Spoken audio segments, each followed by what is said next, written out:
ఏమన్నా ఆషాఢ మాసం పోవాలనో, పితృమాసం పోవాలనో, నవరాత్రుల్లో కార్తీక మాసం రావాలని ఏమన్నా సెంటిమెంట్ ఉందా? అవును, అంటే డబ్బులు కట్టే ఇప్పుడు నేను దొంగ పొలా వేసుకుంటాను, డబ్బులు కట్టేసి ఊరికే పోతావా? శిక్ష వద్దా, చర్యలు వద్దా వాళ్ళ మీద? అరే డ్యామేజ్ కాదా, నా పైపులోనే వాడు కేబుల్ పోయినా అంటే ఇది చిన్న విషయమా? ఎంత కేర్లెస్ మీరే, మీరు డ్యూటీ వేయాలనే తెలుదా వాళ్ళకి? ఉదయం పూట సార్ ఈ మున్సిపాలిటీలో 95 నుంచి మేము సలహాలు ఇవ్వడమే కానీ ఏది ఆచరించారు సార్. దయచేసి ఎమ్మెల్యే గారికి, ఎమ్మెల్సీ గారికి కూడా కొన్ని సూచనలు సలహాలు ఇస్తారు సార్. ఇవి జరగవు, నా తృప్తి కోసం ఇస్తారు, వినండి సార్. ఇవి జరగవు సార్, జరిగితే నేను ఆ రోజు రాజీనామా చేసుకోవాలి సార్. ఈ మీటింగ్ కి కౌన్సిలర్ జరిగే ఈ సమావేశానికి ఉత్తమ మనం ఒకటే, మన సిబ్బంది ఒకటే హాజరు కావాలా, ఇంకా వివిధ శాఖలు బయట సిబ్బంది కూడా హాజరు కావాలా సార్? ఒక నెల చెప్తే ఒక కమిషన్ పిలిపించే సార్, అప్నా యావో ఉన్నాయి కదా, లెక్మా ఇంకోటి కరెంట్ ఆఫీసర్ ఆ మీటింగ్ నుంచి ఎవరు లేదు, సూచన మొక్కలు వీళ్ళే అధికారులు, వీళ్ళే ఈ మున్సిపాలిటీకి వేరే అధికారులు వచ్చే పని లేదా? అదే ఈ కౌన్సిల్ సమావేశానికి ఆదోని నుండి ఏ రాష్ట్ర ప్రభుత్వ సిబ్బంది, ఏ సెంట్రల్ గవర్నమెంట్ సిబ్బంది హాజరు అయ్యేది ఉందా లేదా రాసుకోండి సార్. దండిగా ఉన్న తర్వాత ఓపుకుంటే పెద్దల ముందు చెప్పండి, ఒక్కటి రాసుకోండి. రెండోది సార్, 2021-22 మార్చిలో లబ్బ మొత్తునే సార్ ఇలా వాకిటాకి వద్దు అని మీరు గౌరవ సభ్యులుగా అయిన రోజు కూడా మేము ప్రమాణ స్వీకారం రోజు కూడా వాకి టాకీ గురించి చెప్పినాం సార్. ఈ రోజుకి దాని మీద చర్యలేదు. ఇది నా పరిస్థితి, నా మున్సిపాలిటీ. తర్వాత సార్, మీరు జూన్లో వచ్చినప్పుడు ఏపీ గవర్నమెంట్ హౌసింగ్ కార్పొరేషన్ కింద లోన్లు ఇస్తుంది సార్. 1 సెంటు, సెంటున్నర, 2 సెంట్లు ఇల్లు ఏర్పరచుకుంటారు సార్. ఆ హౌసింగ్ కార్పొరేషన్కి వచ్చిన లోన్కి ప్లాన్ అప్రూవల్ కాదు సార్. ఆ ప్లాన్ అప్రూవ్ కానప్పుడు ఇల్లు కట్టుకున్న తర్వాత వీళ్ళు మన దానికి ట్యాక్స్ డబల్ ఎక్కిస్తారు సార్. అది వీళ్ళు తప్పు కాదు సార్, స్టేట్ గవర్నమెంట్ తప్పు. ఆ ట్యాక్స్ డబల్ అయినప్పుడు వాడు ఇంటి గుత్త వాడికి ఎక్కువైపోతుంది సార్. ఇంటి గుత్త ఎక్కువైపోయినప్పుడు అమృత్ మన వైట్ రేషన్ కార్డు కింద 200 రూపాయలకి వచ్చే కుళాయి వాళ్ళకి వర్తించాలని జూన్ 30వ తారీఖు మీరు కొత్తగా వచ్చిన రోజే చెప్తాను. ఈ రోజు వరకు దాని మీద ఎలాంటి విషయం మాతో చర్చించలేదు, చెప్పలేదు సార్ ఆన్సర్. తర్వాత సార్, ఈ కౌన్సిల్ వచ్చిన తర్వాత సార్ వేడుకున్నాను సార్. సార్ మీకు ఏం తప్పుగా అనుకోలేదు సార్, మీకు పూర్తి పేరు ఏం సార్? అది ఎవరికి తెలుసు సార్? నాకు తెలిసినోడికి నాకు తెలుసు.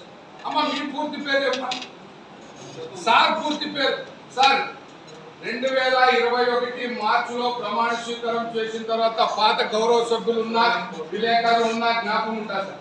ప్రతి సచివాలయంలో మున్సిపాలిటీ ఎంట్రన్స్ లో ఎమ్మెల్యే పేరు, ఫోన్ నంబర్, చైర్మన్ పేరు, ఫోన్ నంబర్, కమిషనర్ పేరు, ఫోన్ నంబర్, ఎమ్మెల్సీ గారి పేరు, ఫోన్ నంబర్, గౌరవ కౌన్సిలర్ పేర్లు, ఫోన్ నంబర్. ప్రతి సచివాలయంలో ఆ వాటికి సంబంధించిన కౌన్సిలర్, కమిషనర్, ఎమ్మెల్యే, ఎమ్మెల్సీ దానికి సంబంధించిన వాళ్ళంతా ప్రతి సచివాలయంలో ఫోన్ నంబర్ కూడా సార్ ఫోన్ నంబర్ వేయాలని చెప్పినారు సార్.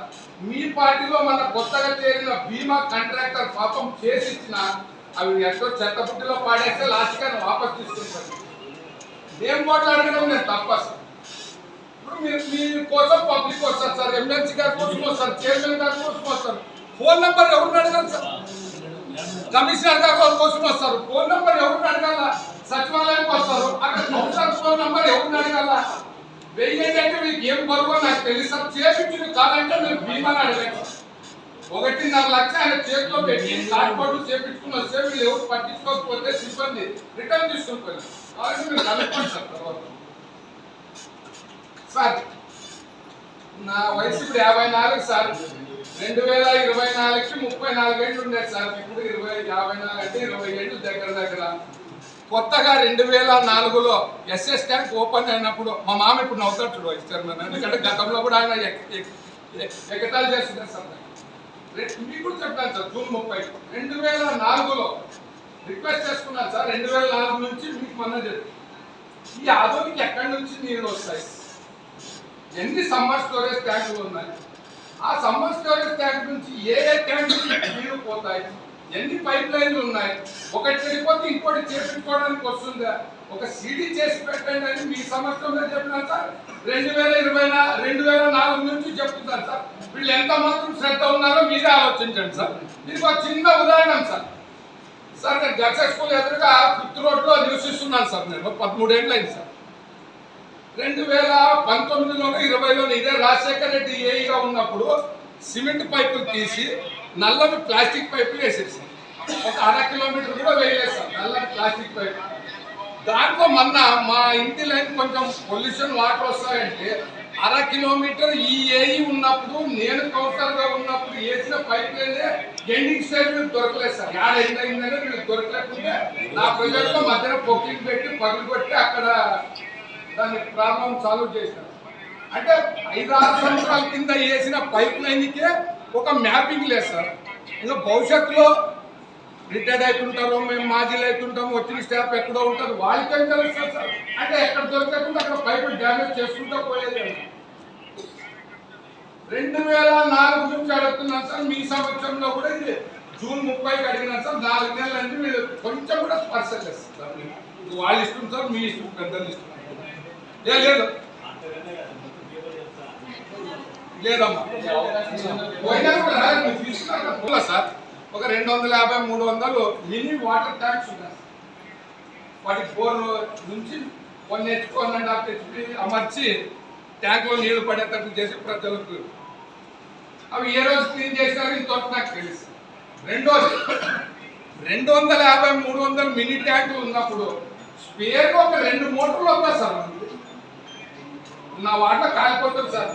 దాన్నే తీసి దాన్నే రిపేర్ చేసి దాన్నే తెచ్చేసే లోపల నాలాంటి వాడికి 5-6 రోజులు పడతారు సార్. గోర్నోడికి నోరు లేని కౌన్సిలర్ పరిస్థితి వెనకబడితేనే 4-5 రోజులు అయితే ఉంది సార్. అది ఒక రోజు డ్యూటీ వేస్తారు, తీసి దాన్ని వైండింగ్ పంపించి వైండింగ్ అయిన తర్వాత వీడు డబ్బులు కట్టే తెచ్చి మరి బిగించేకి 5-6 రోజులు అయితే సార్. 250-300 మినీ ట్యాంకులు ఉన్న కాడ ఒక 2 స్పేర్ వద్దా సార్. ఒక 2 మోటార్లు స్పేర్ వద్దా సార్. ఇంతవరకు చెప్పి చాలా అయిపోయి సార్. ఇంతవరకు వాళ్ళు ఏది పట్టించుకోలేదు. నేను చెప్తూనే ఉంటాను సార్. ఇంకా 17 నెలలో 13 రోజులు చెప్తాను సార్. తర్వాత మాజీ అవుతాను, తర్వాత దేవుడి ఇష్టము, పబ్లిక్ ఇష్టము, మీ ఇష్టం సార్. లైన్ మ్యాన్ ఇష్టం ఇప్పుడే సోదరుడు చెప్పినాడు సార్. ఈ ఊళ్ళో చెడ్డ అలవాటు ఏముందంటే సార్, ఏ కౌన్సిలర్ వచ్చి లైన్ మ్యాన్ నచ్చలేదంటే మారుస్తారు సార్. అది నేను ఒప్పుకోను సార్. ఒక లైన్ మ్యాన్ కింద 6-7 మంది కౌన్సిలర్లు వస్తున్నారు సార్. 6-7 మంది కౌన్సిలర్లు వచ్చేటప్పుడు నీకు నచ్చకుంటే నాకు నచ్చకుంటే మార్చని నేను చెప్పను సార్. ఆ 6-7 మంది కౌన్సిలర్లు కూర్చోబెట్టి ఆ లైన్ మ్యాన్ ఎందుకు నీకు నచ్చలేదు, వాడు ఏ ప్రాబ్లం చేసినాడు పోదాం. గతంలో ఏఈ ఒప్పుడే సార్. ఇప్పుడు సచివాలయానికి ఒక ఇంజనీరింగ్ సెక్షన్ అధికారులు ఉన్నారు సార్. ఒక లైన్ మ్యాన్ పని చేయలే, ఎందుకు చేయలేదు, పోదాం పదండి. పక్కవాడు కౌన్సిలర్లు అంటే తీర్చి చేయండి. ఒకటి ఒక లైన్ మ్యాన్కి 5-6 మంది కౌన్సిలర్లు వస్తారు సార్. ఆ 5-6 మంది కౌన్సిలర్ సమక్షంలో ఆ కౌన్సిలర్కి ఎందుకు నీళ్లు రావడం లేదు చర్చిస్తాం. నేను వచ్చి మార్చు, నువ్వు వచ్చి మార్చు అంటే ఇది పద్ధతి కాదని నా అభిప్రాయం సార్. దయచేసి రాంగేలా క్లీన్ చేసేటప్పుడు ఎందుకు చేసినామో మాకు తెలుసు సార్. ఇప్పుడు నింపేటప్పుడు ఎందుకు నింపుతున్నామో మాకు తెలుసు సార్. పబ్లిక్ మమ్మల్ని అడుగుతున్నారు. దయచేసి దీనికి వివరంగా చెప్తే మేము కూడా పబ్లిక్కి చెప్పుకోగలం.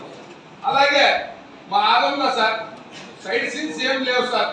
వెంకన్న బావిని మీరు పెద్దలు మీ ఫండ్స్లో ఏమైనా ఎమ్మెల్యే ఫండ్స్ ఏమైనా ఉంటే వెంకన్న బావిని కూడా ఏదైనా లేజర్ షోనో లైటింగ్ డెకరేషన్ చేసి శనివారం ఆదివారం పూట జనానికి అందుబాటు పెడితే బాగుంటుందని నా సలహా సార్. వెంకన్న బావిని చూసింటారు సార్ మీరు. చాలా పురాతన జుమ్మా మసీదు వెంకన్న బావి. దాన్ని ఊరికే మాకు కావాల్సినప్పుడు అంతా బిల్లులు పెడుతుంటాం, ఖాళీ చేపిస్తుంటాం సార్. మాకు ఎప్పుడు కావాలంటే అప్పుడు బిల్లులు పెడుతుంటాం. 5 లక్షలు 10 లక్షలు ఖాళీ చేపిస్తుంటాం. మాకు నేను నిండుతుంటా ఖాళీ చేస్తుంటాం. నేను ఏం చెప్తానంటే సార్, దానికి పురాతన కట్టడం సార్. అంత లోపల రావి చెట్లు పెరిగేసినాయి సార్. ఇంకో 4-5 ఏళ్ళకి అవి రాళ్ళు పడిపోతాయి సార్. తర్వాత నేను నాయలాంటి కూడా కబ్జా చేసుకుని ఇల్లు కట్టేస్తాను. ఇప్పుడే బావి భారత పౌరులకి బావులు అంటే స్విమ్మింగ్ పూల్ చూపిస్తున్నాం సార్. 50 గుగ్గుల్లోనో ఆడగిడ మీ కాలంలో మా కాలంలో ఈత ఆడుతుంటుంది సార్. ఇప్పుడు పిల్లలకి బావులు అంటే స్విమ్మింగ్ పూల్ చూపిస్తున్నారు. దయచేసి ఆ వెంకన్న బావిని ఏదైనా అలంకారం చేసి శనివారము ఆదివారం లైటింగ్ షో చేపించి దాన్ని నీరు వాడకం చేస్తే చాలా బాగుంటుందని నా రిక్వెస్ట్ సార్. ఇది చెప్పి చాలా ఈ రోజు కూడా చెప్తున్నాను సార్. టౌన్ ప్లానింగ్ సార్, మీరు వస్తే ఏదైనా ఖాళీ చేపిస్తున్నారంటే అందరూ ఆనందపడి సార్. ఎవరన్నా ఏమన్నా అనుకోండి, నా పార్టీ వాళ్ళు ఇంకో పార్టీ వాళ్ళు ఇంకో, ఇదే రూట్లో సార్ గవర్నమెంట్ స్థలాన్ని ఎంక్రోచ్మెంట్ తీసి ఏదో పబ్లిక్ టాయిలెట్స్ కట్టిస్తున్నారంటే అందరు చూడక కొత్త ఎమ్మెల్యే వచ్చాను నిల్వ చేశాను అందరూ ఆనందపడేస్తారు సార్. ఈరోజు భారతదేశంలో భార్య భర్తలు కొట్లాడినా సుప్రీంకోర్టులు పోతున్నారు సార్. అలాంటిది మనకు ఒక పబ్లిక్ మన మున్సిపాలిటీకి ఒక లాయర్ ఉన్నాడు సార్. దాన్ని ఖాళీ చేయించేటప్పుడు చుట్టుముట్టు ప్రాంతం వాళ్ళకి ఇబ్బంది వస్తుందనే ఆలోచన కూడా మన స్టాఫ్ క్లియర్ సార్. దాని ముందు జాగ్రత్త ఏదైనా చేద్దాము, అక్కడ ఉండే పబ్లిక్ కోర్టుకు పోకుండా ఏదైనా చర్యలు చేసుకుని పని చేస్తామని ఆలోచన కూడా మన వాళ్ళకి లేదంటే ఇంకా వీళ్ళు ఏం పని చేస్తున్నారు మీరే అర్థం సార్. ఇంకోటి సార్, ఈరోజు వచ్చలేదు సార్ డిపిఓ గారు, నేను 2014 నుంచి చెప్తున్నాను సార్. సార్ చాలా వరకు ఈ ఊర్లలో ప్లాన్ లేకుండా ఇల్లు కట్టుకుంటున్నారు సార్. సరే మేము ఓట్ల మొలాచుకో నోట్ల మొలాచుకో చూసి చూడుకున్నట్టు నాలాంటి వాడు సార్. మరి వేరే వాళ్ళు కోపం అవుతారు. నాలాంటి కౌన్సిలర్ ఏదో ఓట్లకో నోట్లకో ఆశపడి వదిలేస్తున్నాను. అలా కాకుండా నేను ఏం చెప్తున్నాను సార్, గతంలో చెప్పినాను ఇప్పుడు కూడా, ఎవడు ప్లాన్ లేకుండా కడుతున్నాడు వాడికి మున్సిపాలిటీ తరఫున 10,000 15,000 ఫైన్ వేసి ఆ వార్డు అభివృద్ధికి పెడితే బాగుంటుంది సార్. ఎందుకంటే చిన్న కలవాటు పోయింది సార్, అది చేపెట్టుకునే శక్తి మాకు లేదు. మరి మేము అర్జీ పెట్టి రిక్వెస్ట్ చేసి టెండర్ వేసి కొట్టి అది వేసి వాడు కడుతుంటాడు. టీపీఓ సెక్షన్ వాళ్ళు అధికారం పంపిస్తే నేను వాడిపోయి అంత పెద్ద ఇల్లు కట్టిస్తావు కదా, చిన్న మోరి కట్టి అంటే వాడు కట్టిస్తాడు కదా సార్, భయపడి అది అనుకునే ధైర్యం లేదు. వాడు ఫైన్ వేయండి సార్, రెవెన్యూ వస్తుంది కదా మనకి, ఆ వాటికే వాడచ్చు కదా. ఇప్పుడు వాడు మున్సిపాలిటీకి పర్మిషన్ కట్టాలన్నా 50,000 లక్ష అవుతుంది కదా సార్. దాని బదులు మనం ఒక సపరేట్ ఏదో ఒకటి కౌన్సిల్లో పాస్ చేసుకుని ఆ ఇల్లు కట్టే వాళ్ళకి పెనాల్టీ చేసి ఆ డబ్బుతో అదే వాళ్ళకి అభివృద్ధి చేసుకుంటాం బాగుంటుంది. లేదంటే నా ఇంట్లో సుఖపడతారు. ఓట్లుగా నోట్లుగా సార్ మీరు పనిచేసి వేరే నాకేమవుతుంది ఉంటుంది సార్. ఈ ఊరు ఉండమా సార్, ఈ ఊరు దగ్గర 160 ఏళ్ళు అయింది సార్ పుట్టి. 2 లక్షల 2.5 లక్షలు జనాభా ఉంటారు సార్. గతంలో మేము కొట్లాడినప్పుడు తాగడానికి అది ఫ్రిడ్జ్ ఇప్పుడు పెట్టింది. అప్పుడు భాస్కర్ రెడ్డి టీ ఉన్నప్పుడు, మన రామూర్తి సార్ ఏ ఉన్నప్పుడు, నెక్స్ట్ వాళ్ళు సెట్ చేయించింది, రెవెన్యూ సెక్షన్లో ట్యాక్స్ కట్టేది అంతా అప్పుడు చేపిస్తుంది. దయచేసి నా రిక్వెస్ట్ సార్, ఆదోనిలో రోజు 500-600 మంది పబ్లిక్ మున్సిపాలిటీకి వచ్చిపోతుంటారు సార్. వాళ్ళు వస్తే కూర్చోడానికి ఒక చైర్ లేదు సార్.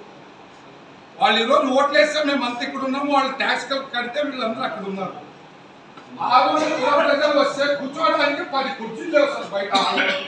దయచేసి ఒక వెయిటింగ్ హాల్, కుర్చీలు, నీళ్లు, టాయిలెట్స్, షుగర్ పేషెంట్ వస్తాడు, బీపీ పేషెంట్ వస్తాడు, వానికి అత్యవసర ఇబ్బందులు వస్తే ఎక్కడికి పోదు సార్. పైన ఫ్లోర్ లో పెట్టారు వీళ్ళు, అవి అక్కడ పోతే నిద్ర వస్తారు సార్. అంత ఉంటాయి సార్.